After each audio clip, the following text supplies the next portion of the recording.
بسم الله الرحمن الرحيم، والصلاة والسلام على سيدنا محمد صلى الله عليه وسلم وعلى آله وصحبه أجمعين. إن شاء الله النهاردة هنعمل البكاكين الفلاحي أو القرص الفلاحي أو الكماج الفلاحي، يعني زي ما أي حد بينطقه أو أي حد بيسميه عنده. بس هي من الآخر يعني ألذ عيش وألذ قرص للسحور ممكن تاكليها. جميلة جدا، خفيفة وهشة، دايقة على طول، كلها الحمد لله قبة، منفوخة. تنفع طبعا للسندوتشات، وتنفع للعيش، وتنفع للأكل، وتنفع للسحور، وتنفع للفطار، وتنفع للعشاء. يعني بصراحة عيش لذيذ جدا وجميل جدا، وريحته بجد تحفة تحفة. وكله بسم الله ما شاء الله، ولا واحدة مش قابة، كله بسم الله ما شاء الله قابب وجميل. إن شاء الله طريقته سهلة وجميلة جدا، وهنعمله كمان في فرن البوتاجاز بطريقة سهلة وجميلة، ومش بياخد وقت. يعني بصراحة عيش جميل قوي، اللي هيجربه مش هيبطل يعمله بإذن الله. وهنقول على كل الأسرار وكل التكات اللي بتخليه قابب وجميل. تعالوا إن شاء الله نشوف هنعمله إزاي. الأول إحنا هنعمل كيلو دقيق، كيلو واحد دقيق. عشان اقول المقادير كلها بتاع الكيلو الدقيق، احنا مش هنعمل غير كيلو، والكيلو بسم الله ما شاء الله عمل لنا في حدود 40 رغيف. وعيش جميل جدا جدا. الاول احنا هندخل الدقيق ونظبطه على اساس لو في اي حاجة ان شاء الله، بس هو نضيف يعني، بس من الافضل يعني ان احنا ننخله ونظبطه. وبعد ما هننخله بقى هنقول بقى على المقادير وكل حاجة، وهنعجنه إن شاء الله. يعني السبب إن هو يطلع حلو، العجينة لازم تعجنيه فيما لا يقل عن تلت ساعة نص ساعة. أنا عجنته يطلع نص ساعة، فلما تعجنيه حلو هتاخدي منه عيش جميل أوي. دلوقتي بعد ما نخلت الدقيق هنزل بكيس خميرة، بكيس واحد خميرة. يبقى الكيلو الدقيق عليه كيس خميرة وكيس بيكنج باودر، كيس خميرة وكيس بيكنج باودر. وهننزل كمان بمعلقتين كبار سكر، معلقتين كبار سكر،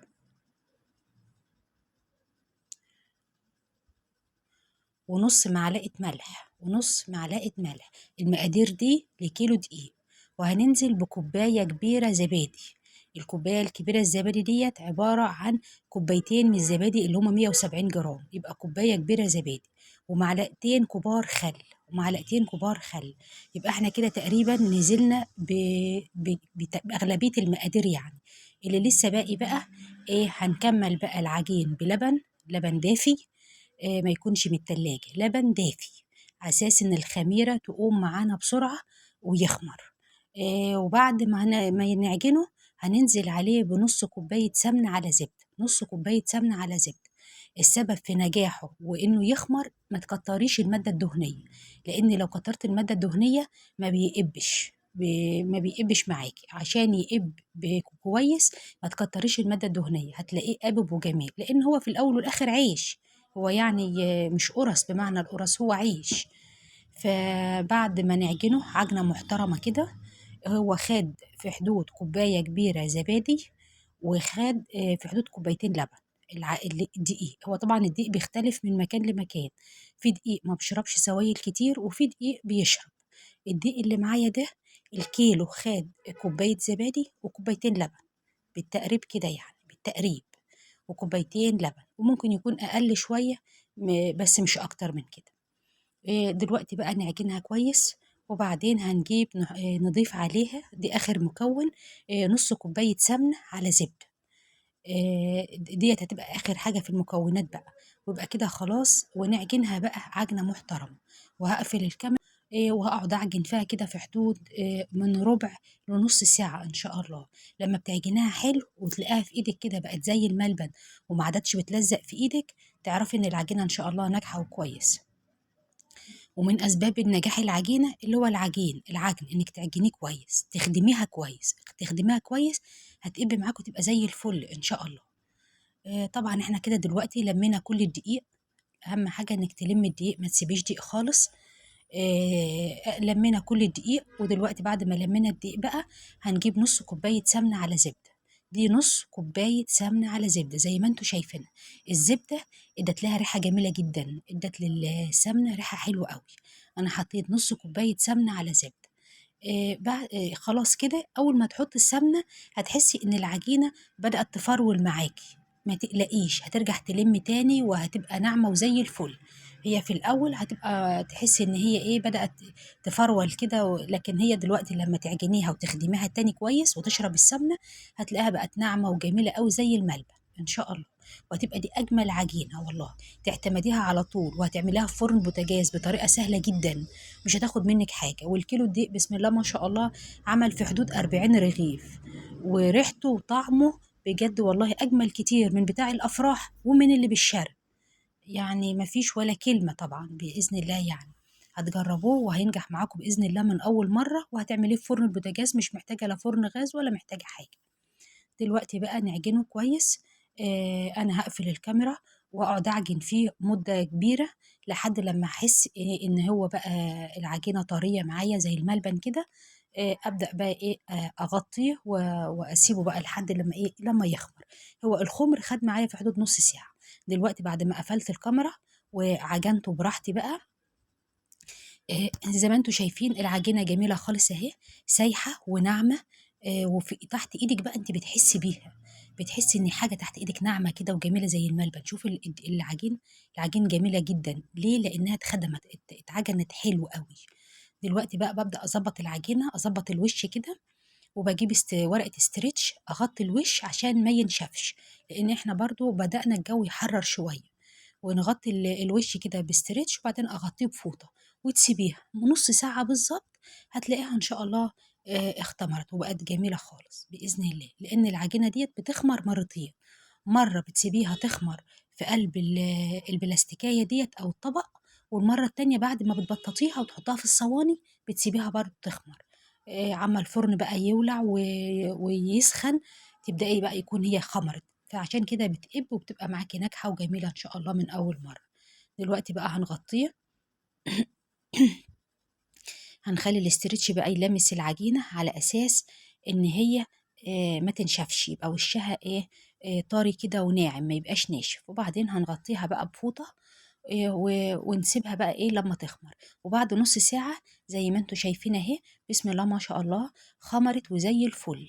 هنجيب الصاج اللي هو بتاع الفرن البوتاجاز، الصاج اللي بيبقى في الفرن ده، هنغسله وننضفه كويس قوي ونرشه دقيق، ونبدأ بقى نقرصه. هتقرصيه قد ايه، قد البضاية كده، قد البضاية. ممكن لو كبرت كمان شوية يكون أفضل، على أساس أما بيكون التقريصة كبيرة وتخين بيقب أكتر كمان ويبقى طري أكتر. فتكون التقريصة حلوة يعني كبيرة، يعني كبيرة كده، أكبر من القرصة، أكبر من تقريصة القرصة اللي هي القرص العادية اللي بنعملها دي. لأنه لما بيبقى تخين بيقب على طول بسهولة أوي. نبدأ بقى نقرصه ونظبطه. وبعد ما يتقرص بنغطيه ونبدأ إيه، نخبزه أو نبططه. وبعد ما بنبططه بنسيبه بقى كده قيمة 10 دقايق ونبدأ نولع الفرن. دلوقتي هنخلص الكمية كلها وارجع لكم. دلوقتي بعد ما قرصت العجينة أبدأ بقى أغطيه، أغطيها يعني على أساس ما يتظهرش منه حاجة، على أساس ما ينشفش. ودلوقتي بعد ما سبته ارتاح كده في حدود ربع ساعة، جبت بقى النشابة أو البطاطة، وإيه بدأت أفرد بيها العجينة. هي العجينة جميلة ومش محتاجة، بس يعني إيه على أساس برضو يبقى السمك واحد، وتبقى كلها زي بعضها، يعني ما تبقاش حتة عالية وحتة واطية، ديت بقى تظبطها وبتخليها كلها سمك واحد. وهوريكم دلوقتي السمك اللي المطلوب ان احنا نعمله. ان هي ما تكونش تخينة قوي وما تكونش رقيقة قوي، يعني في السمك ده كده، في تقريب السمك ده. بنبدأ بقى نبططه كله. وما بتحطيش على وشه، انت بتحطي بس تحته على اساس انك تعرفي تفرديه، على اساس ما يلزقش منك. لان انت بتعملي بالبطاطا، فلو عملتيه على حاجة من غير دقيق هيلزق، على اساس تعرفي تبططيه. وطبعا انت لما بتبططيه كده وبتبداي تفرديه بيكون شرب الدقيق اللي تحته، يعني مش هيضر معاكي ولا حاجه ان شاء الله. نبدا بقى نحطه ونفرده لحد لما نكمل كده كميه محترمه. وبعدين نجيب الصواني، وكل الكميه اللي نعملها نرصها في الصينيه اول باول على اساس تخمر في الصينيه. دلوقتي بعد ما بططت كده شوية حلوين، ملو صينية مثلا، بقوم جايبة الصينية، ما تحاوليش تلزقيهم في بعض، ما تسيبيش مسافة كبيرة، وما تحاوليش تلزقيهم في بعض برضو، على أساس أما يجي في الفرن ياخد راحته، يبقى واخد راحته وقابب. ويعني المفترض إن أول صينية تعملها في الفرن ما تكتريش. ليه؟ عما تشوفي النتيجة، الفرن عالي الفرن واطي، أما تشوفي النتيجة الأول، عشان أول صينية بتبقى ديت أول حاجة ما تبص منك. ودلوقتي بعد ما اختمر والفرن اتقدح وسخن، بنبدأ بقى نحطه في الفرن. أنا حطيته على الشبكة، لو انت حطيتيه تحت على الصاج وقعدتي تقلبي لحد لما يقب هيكون أفضل كمان، وبعدين تطلعيه يكمل سواه على الشبكة. بس أنا كنت عملته على الشبكة، ومع ذلك بسم الله ما شاء الله كله قابب وجميل، زي الفل اهو. وبعد ما بيقب كده بقوم مطفيه ومولعه الشوايه. لما ولعت الشوايه زي ما انتم شايفين كله بسم الله ما شاء الله طالع موحد، وكله قابب ومنفوخ، وشايفين الحمار من تحت ومن فوق، وهش وجميل، وريحته بقى وطعمه بجد بجد يعني هيعجبكم قوي. واقول لكم كمان على معلومه حلوه قوي قوي قوي قوي هتفيدكم، عشان تضمني كمان ان هو يقب معاكي كله. تجيبي بوله وتحطي فيها معلقتين لبن وتدهني الوش قبل ما تدخليه الفرن، هيقب كله معاكي باذن الله. جربي ديت بس على ضمانتي. قبل ما تدخليه الفرن وانت حاطاه في الصينيه، تقومي جايبه بوله فيها معلقتين 3 لبن، وتدهني كل وشه باللبن، هيديله لمعه جميله زي ما انت شايفاه كده، وكله هيقب معاكي باذن الله.